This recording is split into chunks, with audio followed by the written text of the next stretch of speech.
नमस्ते, स्वागत छ हजुरहरूलाई यो मेरो तिहारको ब्लगमा। प्लिज अन्तिमसम्म हेरिदिनु होला। यो भिडियो चाहिँ चटपटे किसिमको छ हजुर। मलाई विश्वास छ अन्तिमसम्म यो भिडियो हेरिदिनु हुनेछ। अनि जो बाँकी हुनुहुन्छ प्लिज सब्सक्राइब पनि गरेर साथ दिनु होला। Thank you.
अनि के साथीहरू, अलिकति मलाई यो अपुरो अधुरो भिडियो लाग्यो होला हजुरहरूलाई। सुरुमा जमछेकेको जुन 3 फनको कलशमा पानी राखेर फुल राखेर 3 फनको घुमाइन्छ आफ्नो भाइहरूलाई, यो चाहिँ गर्न पाइएन कि मैले क्यामेरा चाहिँ अन गरेँ होला भनेको त पुरा हातमा तेर्छाइरहेको रहेछु मोबाइल चाहिँ कोठामा सफा गर्न गाह्रो हुन्छ भनेर छठमा यसरी अरूले पनि यसरी छठमै टिका लगाइदिनु भएको आफ्नो माइतीहरूलाई देखेको थिएँ मैले टिकटकमा अनि फेसबुकतिर। अनि ल नि त हामी पनि सफा पनि गर्न सजिलो हुन्छ भनेर छठमा टिका लगाइदिनु भनेर सुरु गरेको त मेरो ठुलो छोरीले भाइलाई माला टिका लगाइदिँदैछ। अनि सानो छोरीले चाहिँ भाइलाई तिम्माको छोरालाई लगाइदिँदै हुनुहुन्छ।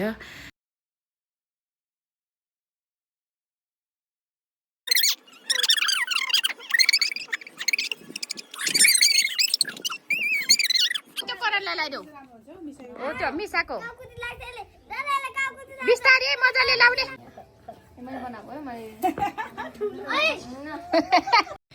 यसरी सानो पुस्ताको चाहिँ तिहार सक्यो। भाइलाई टिका माला लगाइसकेपछि ढोगभेट कार्यक्रम हुँदैछ।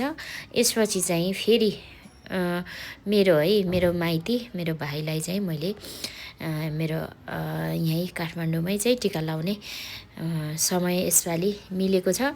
अनि मैले चाहिँ अब भाइलाई जम छेकेर अनि मैले भाइलाई लगाइदिइसकेपछि फेरि मेरो चाहिँ आमाजु दिदी आमाजु नानाले मलाई फेरि लगाइदिनु हुनेछ। त्यो तेल सुक्यो भने मात्रै जेमाराजले मेरो माइतीलाई लानु सक्छ भनेको हो के। तेल हतपत सुक्दैन नि त। जेमाराज आएको थियो अरे अनि जेमाराजले लानु खोज्दा यो मेरो भाइको मखमली माला ओइलेपछि अनि यो तेल सुकेपछि मात्रै लानु, अरू बेला नलानु भन्छ के चेलीले। त्यही भएर तेल सुक्दैन नि त। अनि यो माला पनि कहिले सुक्दैन। त्यही भएर चेलीले माइतीको लागि धेरै लामो आयु माग्दिएको हो के। बुझ्यौ? हो लु अब भयो टिका लगाइदेऊ। अब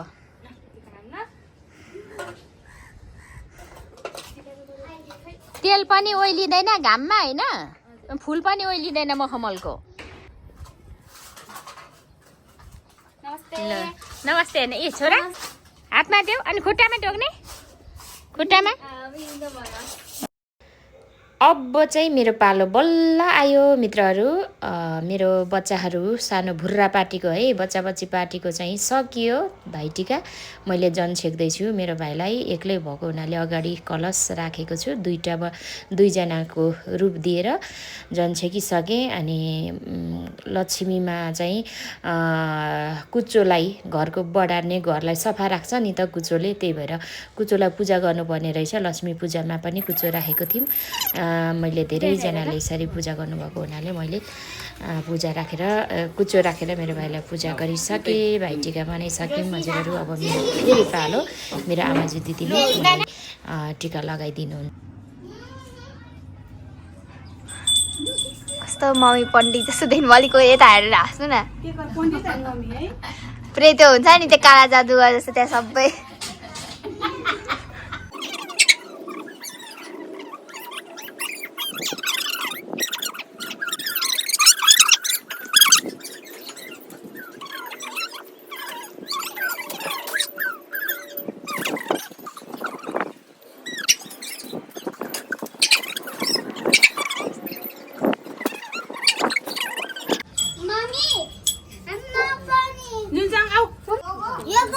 लुगाइदेऊ जुनजाङ आऊ कोर्नु हुँदैन नि त म त कोरेको कोर्नु हुँदैन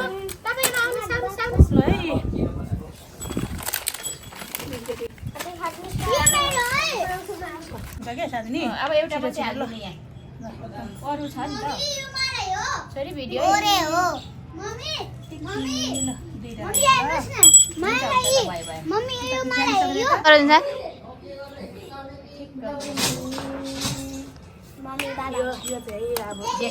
पापाको भाग पापाको नाना त परेछ होइन मलाई हातमा दिनु न लाउन के हुँदैन यो जेठाको भाग हस्म राख्नुहुन्छ पापा विदेशमा जुनठाङलाई मात्र सानो जेठाला ल गुड अब हामी ढोक्छौँ है सानो सानो जेठा मालाले पुरियो दिन्छ सानो जेठाला ल र यो तुम्मालाई देऊ ए यो त मेरो भान्जालाई पो त खै कहाँ त्यो लाग्यो घन्टी राख तुम्मालाई देऊ साङ्गो त जाऊ घन्टी राख्नु घन्टी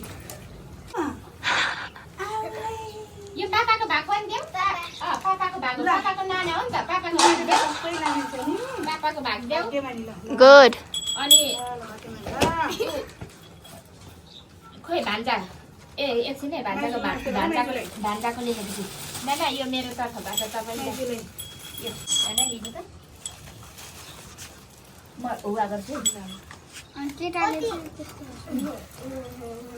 पापाको भागको हो नि त पापाको सट्टा ल भान्जालाई है अब यहाँ आउनुहोस् ओ भान्जालाई ल ल सकियो बाई बाई नाना यस्तो गर्नु